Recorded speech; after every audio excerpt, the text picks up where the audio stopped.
Hi all, welcome to the channel and welcome to the workshop. It's Monday, so you know that means I've got the mallard for you. And this is the last two stages of the mallard. And I can say it is complete. Well, it's 99% complete. I'm waiting for a bit of paint to dry, a little bit of glue to dry, and it's currently sat on the workbench behind me. You're about to see basically the final assembly of this, and it's pretty exciting. So for the very last time on this build, let's get into it. Let's get building. Welcome to the workshop, tools in the light, screws and glue, they're holding it tight. Piece by piece, it's a builder's delight, making dreams in the still of the night. Let's get into it, let's get building now. Put it all together, I'll show you how. Screw by screw and a little glue too. Welcome to the workshop, it's waiting for you. Right, so issue 129 and 130, the last of the mallard. Now, this is another one where the intro is going to follow me building. So when you've seen the intro you've just seen, hopefully I would have said something along the lines that the mallard is complete. So I'll show you through these magazines and we'll do basically the final assembly. I did do a little bit of work to this on Tuesday night's live stream. If you've missed that, just go back on the channel and you'll see what else I had done to the mallard. If I remember when I'm editing this together, I'll pop a little card up here somewhere, which you can go back and check out the live stream. Basically, I was just doing some prep work for these two issues. That included a little bit of work from these issues technically, but I'll show you those anyway. So, in 129, we actually get some electrical wire, which obviously in this one we're not going to need because it is only a static model, not a running model, and obviously I showed you that last week anyway.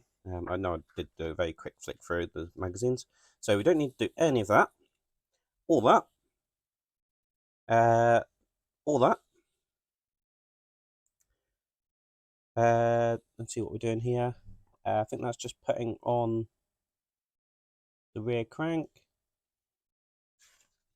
Oh, we need to put this little detailing piece on. I've got a couple of those.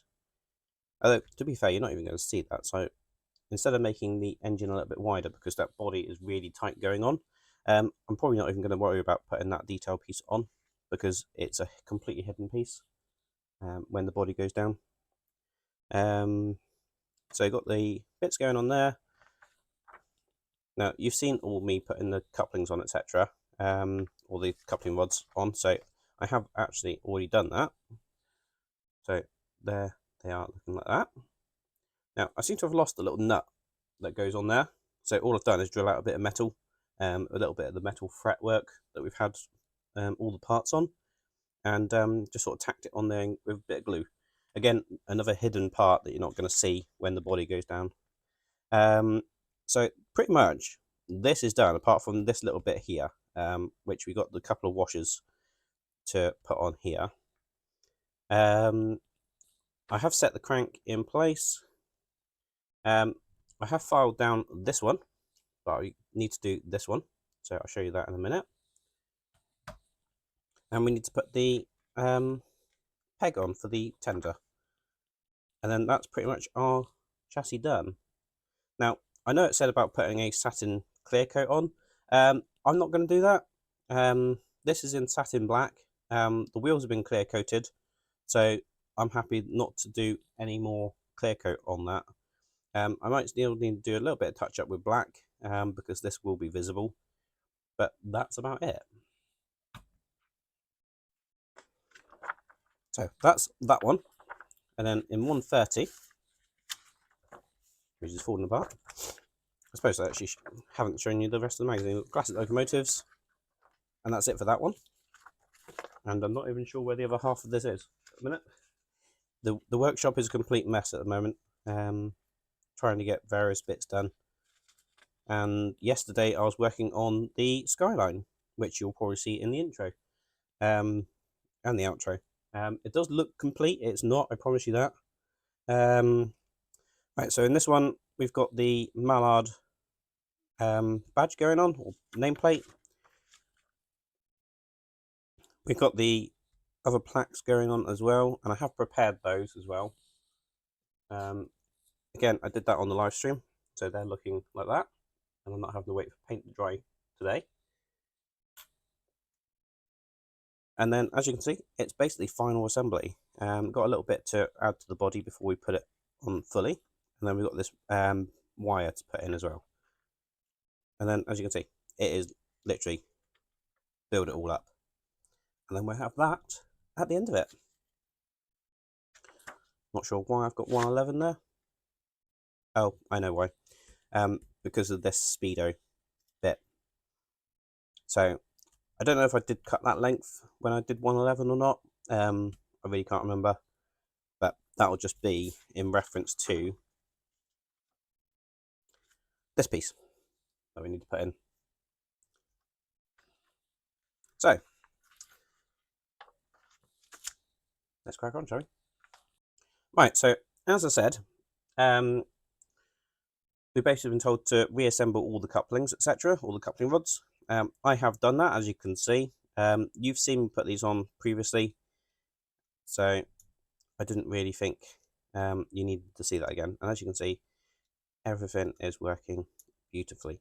Now, if you do go watch the live stream, if you didn't watch it the first time, you'll see that this was a complete disaster on Tuesday.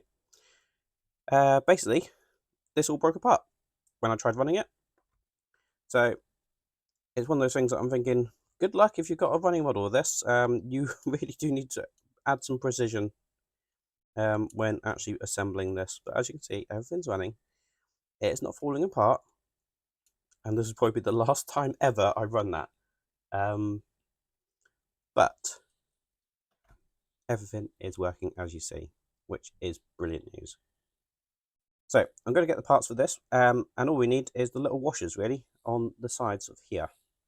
Right, so with the exception of the body, I figured I'd pull down pretty much all the parts we have at the moment to see basically how little really there is left to do. So as I say, we're not doing any electrical side on this, we're not putting a motor in it, so that's pretty much half this issue of 129 done and completed. Do need to do a little bit of tidy up. Now, that was my plan on the Tuesday, but if you didn't see that, that was a complete disaster. So I ended up fixing more stuff than that I was breaking than actually doing what I wanted to do. So we've got this little stud here that's still sticking out. That needs to be taken back. We have this screw here, which also needs to be taken back. Now, when I did this one, I found it much easier if I actually just take this one out and then put it in a pair of pliers. So that's exactly what I'm going to do. Now, as you can see, it's only in hand tight, or finger tight, I should say. Now, what I'm going to do is just grab it in a pair of pliers like that. Just use my file and just take it down until we don't have a screw head anymore. Main reason for taking it off the engine is that way you're not going to hopefully damage anything on the engine. Also, because it was only finger tight, it kept coming undone and kept moving,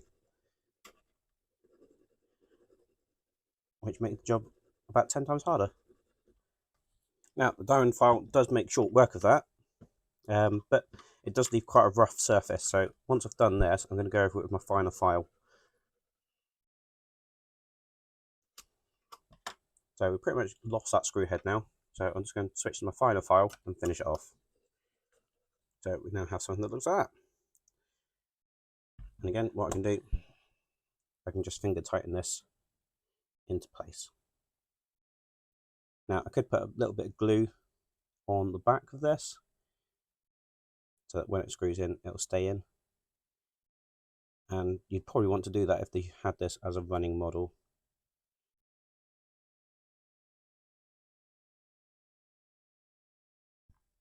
Of course, if you had this as a running model, you might even want to keep the screw head so you can disassemble and maintain it, I guess. So now that looks just like that. And the only other thing I need to do with the running gear is take down that little peg there. Right, I'm going to see whether these cutters will take off the majority of it first.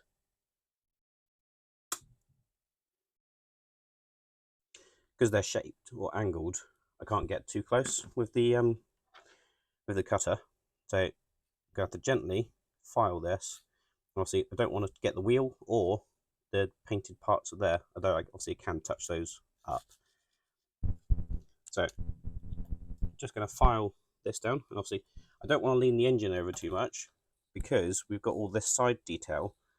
So, I'm just going to hopefully try and support it in my hand like this, and then file this down. Right, so that's now a lot smoother, as you can see. We don't have a protrusion there anymore. It looks a bit more like a nut and bolt detail, which is brilliant. Now, the only other thing we need to do is probably do the same treatment on these two screws here, and these two screws just here.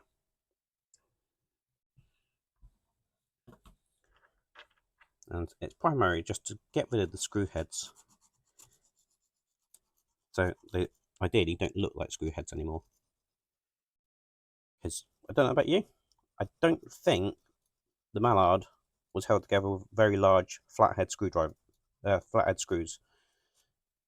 Right, so now I've basically filed down all 4 of these bolts or screws, and I think that is now it. I could probably do that one as well, but I think if I do that one, I'm going to end up breaking this because I'll put too much pressure on there. So I'm actually going to leave that one, and as it's a tiny one, you're not really going to notice it too much. So now, pay attention to the parts we actually got in this issue, which was this and this. So not a great deal. Hopefully I can just open this. Now, although we've got the electrical wiring in here, we don't actually need the wiring, we need these 4 little washers. And quite simply, we're just going to take off these links at the moment, like so. Pop one of these washers on the end here. Right, I've got one on there. To make it go on, I have had to make the hole marginally bigger, just using a file. Tolerance is just too tight. So just using a file here to open up this hole as well.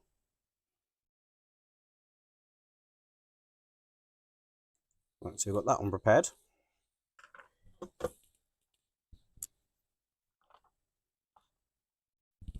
Now this one's going to go pretty much to the elbow there. I'm just going to check fitment of this before gluing that piece in place.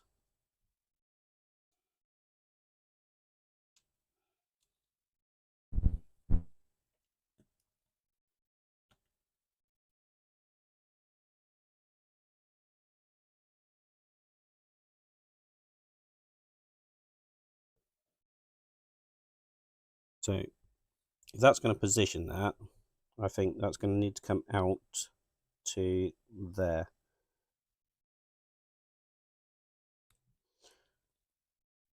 So that's where I'm going to glue that one, and that leaves just enough for this one to go on the end, I think.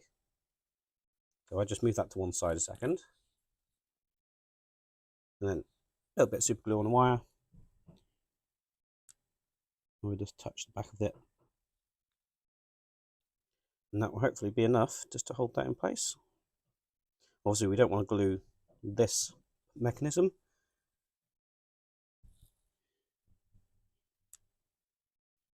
Now, what I'm going to do before finishing off that side, so that glue has time to set before pushing that against it, I'm going to do the same for this side.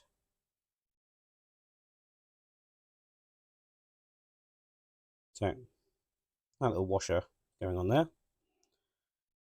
I double check the position with this piece, and it's probably going to be there. So again, just going to put a little bit of glue on the back of this and just move that piece away a little bit. Now I did knock this one off, so we'll just reattach that one, like so. And then again, just going to open up the hole on this, and then we'll get that on, seal that one up. So that's popped on the end there.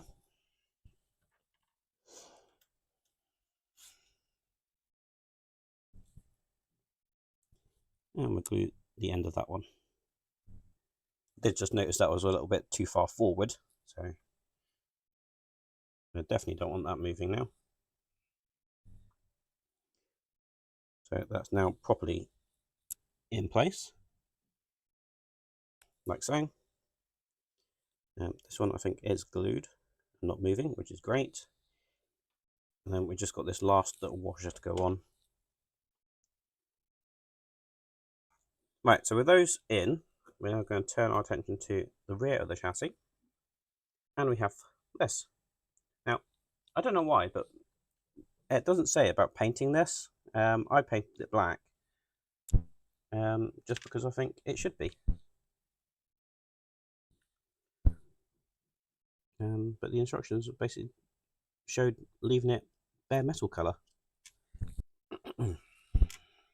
Right, so just need to get this lined up with that, and hopefully I can get this screw lined up as well.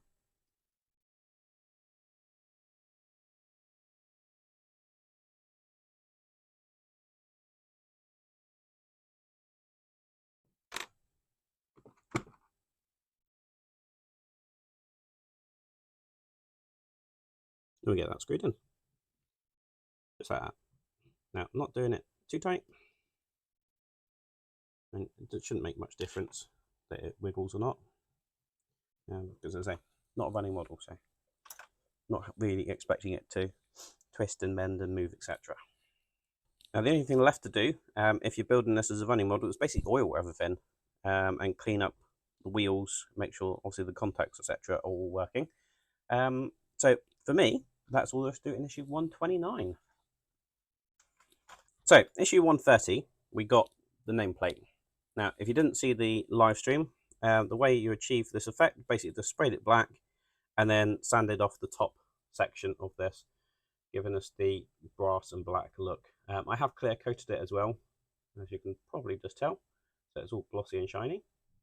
And we've basically just got the Mallard plate, we've got the Doncaster build plate, and we've also got the commemorative plate of when it broke the speed record. And believe it or not, this is actually legible. It does actually read well. You have to use a magnifying glass, and there's no way on any of these cameras that are going to pick that up. It's just too small. But yeah, I was quite surprised that it is actually legible. So, I'm going to put the chassis to one side. I'm going to bring the body down, looking just like this. Now, I am going to grab my mat, because obviously we're going to be moving this around. I don't want to scratch any of this bodywork. Right, so we've got the body down, and I'm just going to cut out these nameplates, like so. I'll just tidy up that rough edge.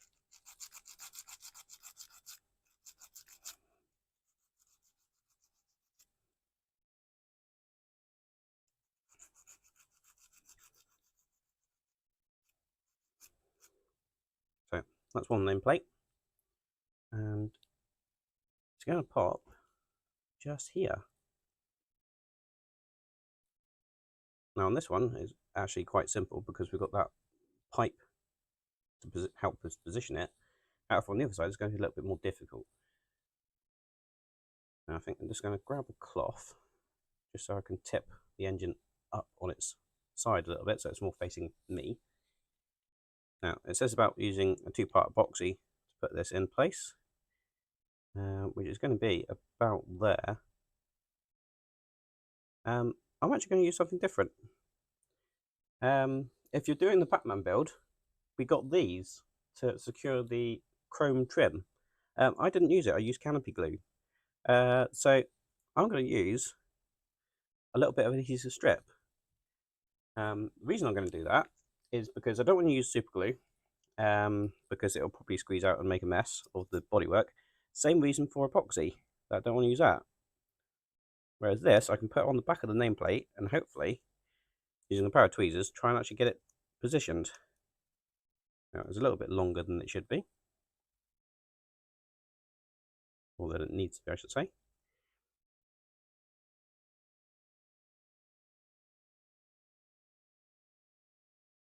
So, stick that on the back there. Okay. Expose the adhesive. Make sure we get it the right way up.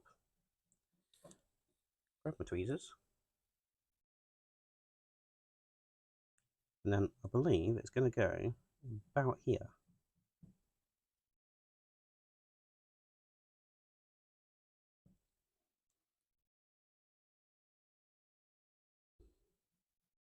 Just like so. Now, that looks absolutely brilliant. Now what I'm going to do, I'm going to put all the plates on this side first, and then I'll do the other side. I'm just going to do the same process. I'm going to use the adhesive strips for all of these. So we've got the build plate, which is going to go there. And then we've got this commemorative plate, which I believe will go here, between these two doors. Right, so build plate on, that's on, and now we've got the commemorative plate just going in here. So I'll just use the adhesive strips. Now I'm going to do the same thing for this side. So just flip that over. Now what we need to try and do is try and get this at the same level as the other one. So I'm probably going to look at it from the front when I actually position this. So I'll get all these plates in and then I'll show you what it looks like. Right, so we now have all of the detail plates on, as you can see, looking absolutely brilliant. Now, I'm just going to put the engine down that way a minute. What we need to do, we need to attach something to the underside of here. Now, it's going to be this little speedo box, which I think is going to sit somewhere around here. But basically, to get it in line, we need the chassis. Now, I'm just going to roughly put this in place to try and get a rough measure on this. We basically need this above the center of this wheel. It's going to sit somewhere up there. Now, it looks like this has got to be set, so this is pretty much going to be sat like this. So it's in the front of the center of that wheel. So I probably will have to put the body on properly. So this is going to go just here. Now I think what I'm going to do, instead of marking it and measuring it, etc., I'm just going to put some glue on this and just use a pair of tweezers and hold it in place. I think that will work absolutely fine. Now what I'm going to do is just take off a little bit of the paint.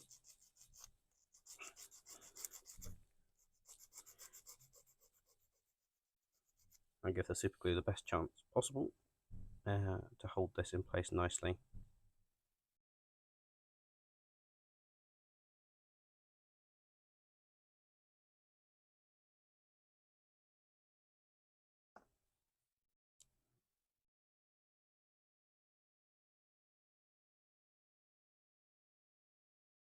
Right, so that is in there perfectly, as you can see. So we will take the body off again. Do we need to, actually? Let's just have a check. No, I don't think we actually need to. So I think that is the body actually now on the chassis for the last time. So what we need to do is create this propeller shaft. Now I will touch up the black once this is all done.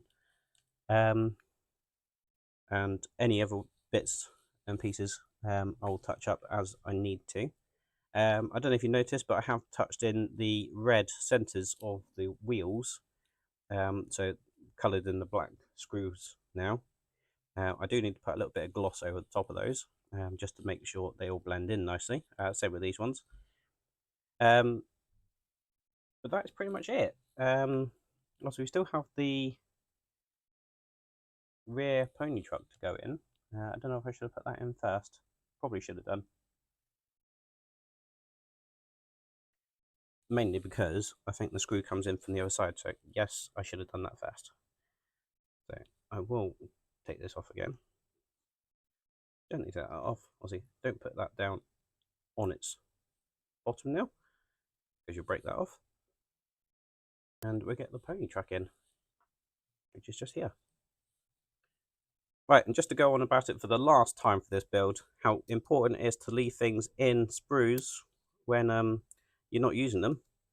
It was really easy to find this washer that I needed for the rear pony truck fitment.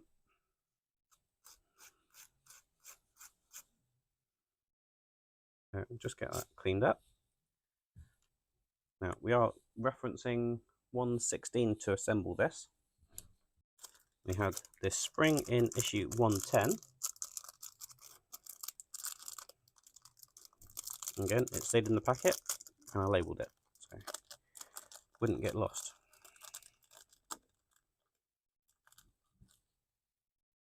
So, pony truck, spring, washer, just like that.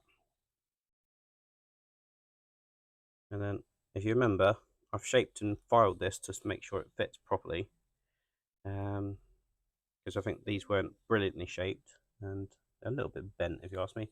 Probably just from where moving this around and storing it, etc.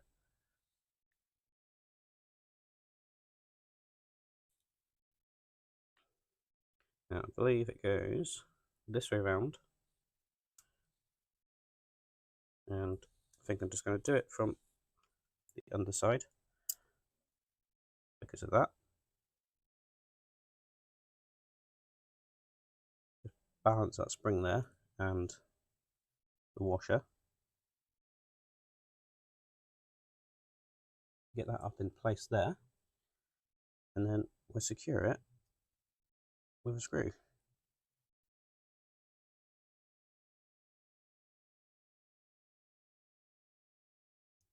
So that'll stop it from dropping out.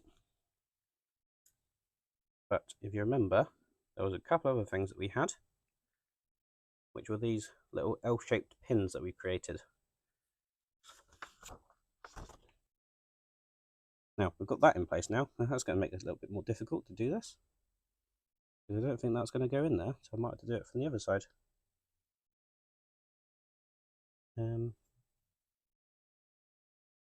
Let's have a look. Can I get this to go in at all? I don't think so. So this one's going to have to go this way. And just so it matches up, we'll do this one the same as well. Again, you're not really going to see this anyway, unless you're looking under the engine.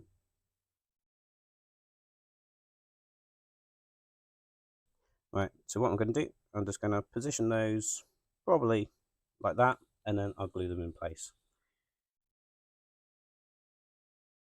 Now I will touch these in with some black paint as well, so they will all blend together.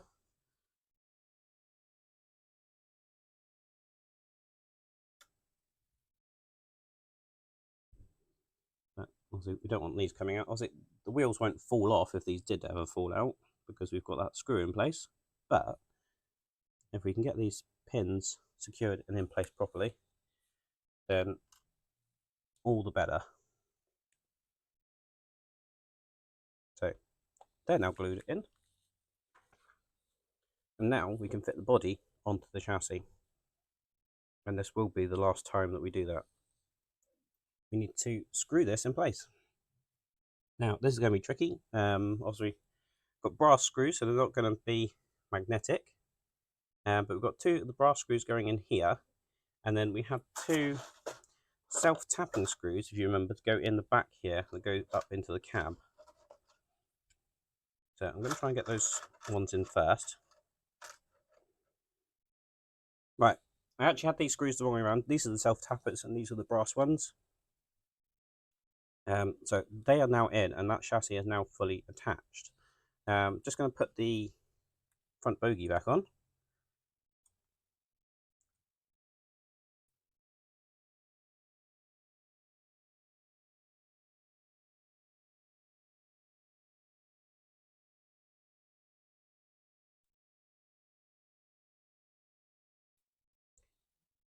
Right, so now I'm going to put this to one side, and I'm not necessarily going to show you what it looks like at the moment.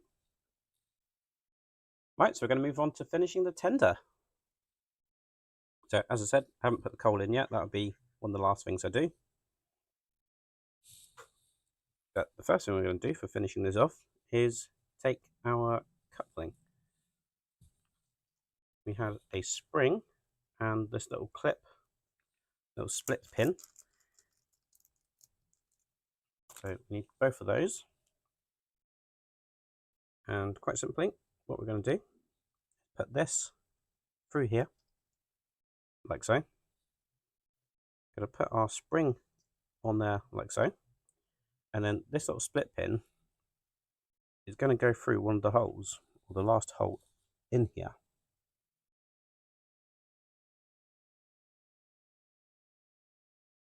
Like so. So this will actually have a little bit of spring to it, as you can see. And we just need to split this pin.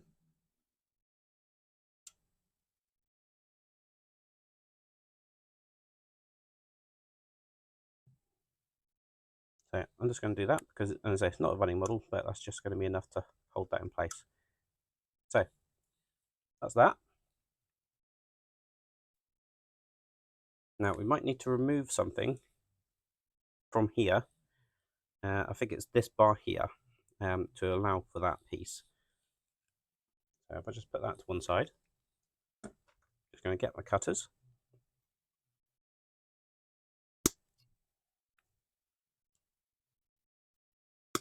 Just cut out that centre piece like that. And then we can actually put the body on the tender chassis for the final time as well. I'm just going to clip that off because I think that's getting in the way a little bit.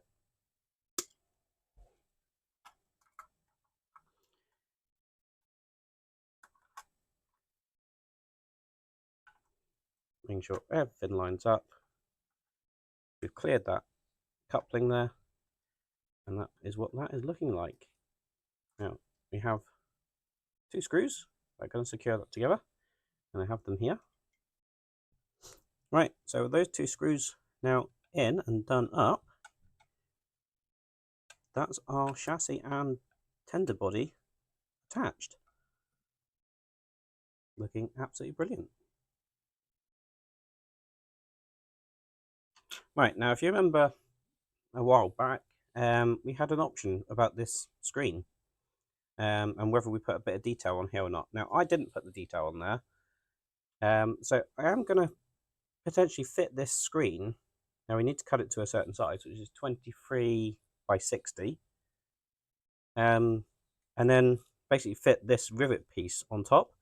We also need to have this piece fitted over here. Now, I don't know why we didn't have that on there originally when we were painting it all up.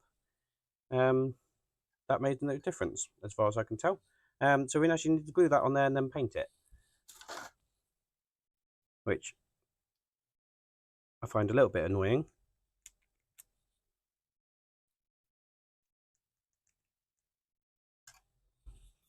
But there does seem to always be something about this build.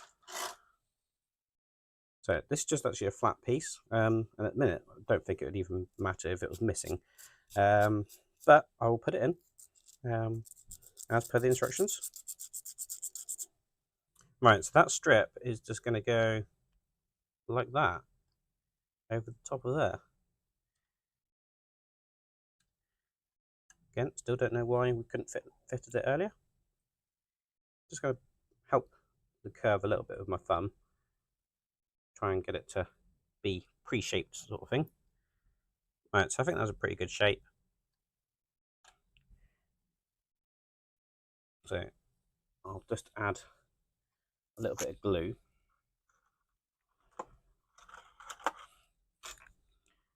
I think what I'm going to do, I'm just going to add the glue to the top of here.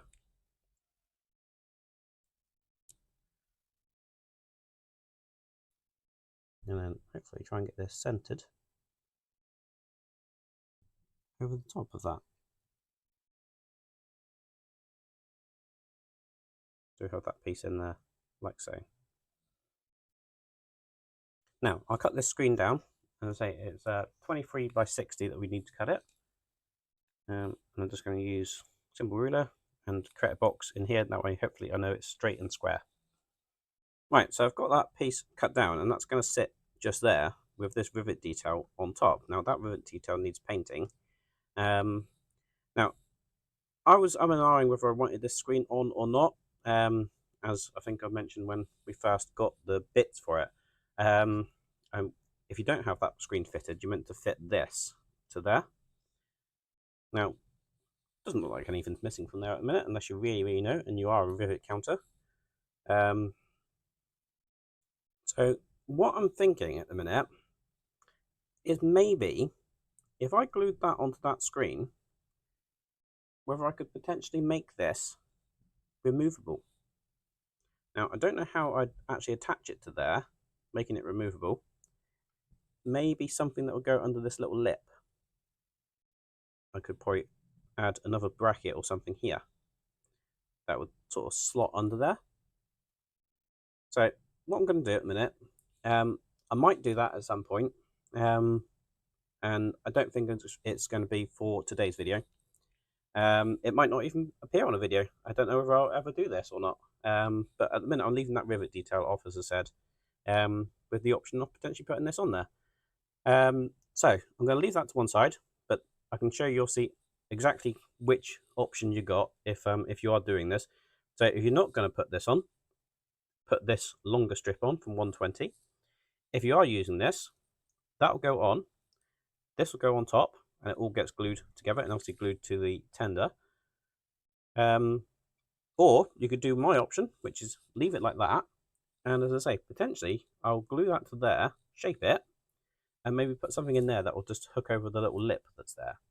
So they're the options, and as I say, I don't quite know what I'm going to do at the minute.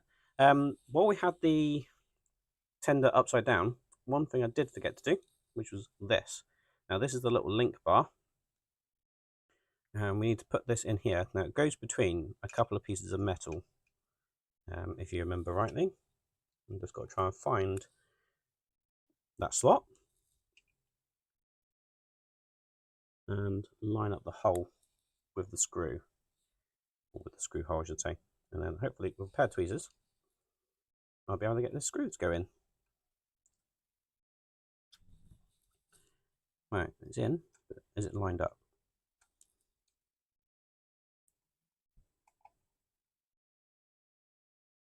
Oh, it's going in.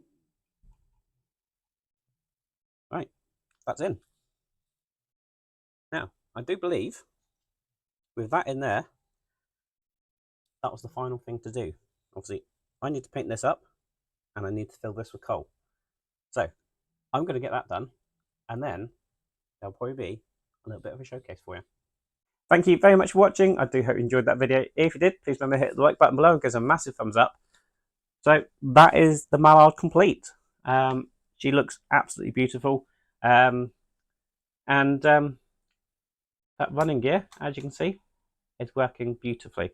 Now, if you saw Tuesday's live stream, you'll know how happy I am that actually is working, because when I tried doing that on Tuesday, it all fell apart. So that was entertaining, certainly for the audience watching at the time. But super happy that's working. Obviously, on a static model, not really going to make much difference, but at least it's working, and I'm happy that it works. It's like the DeLorean engine. You build it up, but you're never going to see it again. So I know that works, but it's never going to run again. So it looks absolutely fantastic. Now, this is probably the last time you see this on the channel, mainly because I originally planned on having it up here. However, this is probably going to get a permanent place in the house. So it's going to look really, really nice, hopefully on a shelf in the living room. And it's just missing another engine. Now, the other engine is the Flying Scotsman. Hopefully, I'll get that back on a Tuesday night live stream and try and get that one finished as well. Because I think Flying Scotsman, nose to nose with the Mallard, is going to look absolutely brilliant. So if you want to see that or anything else that goes on the channel, please do remember to hit the subscribe button and ding the bell for notifications. That way, you'll know what else is going on in the workshop when I release new videos, and also when I go live. Now, as for the mallard, it does look absolutely lovely. As I said, last time you're going to see it, I've got a few beauty shots for you, and I'll show you those shortly. So there's only one last thing for me to say, and that is thank you very much for watching. I do hope you enjoyed this series, and hopefully I'll see you on the next one. Cheers.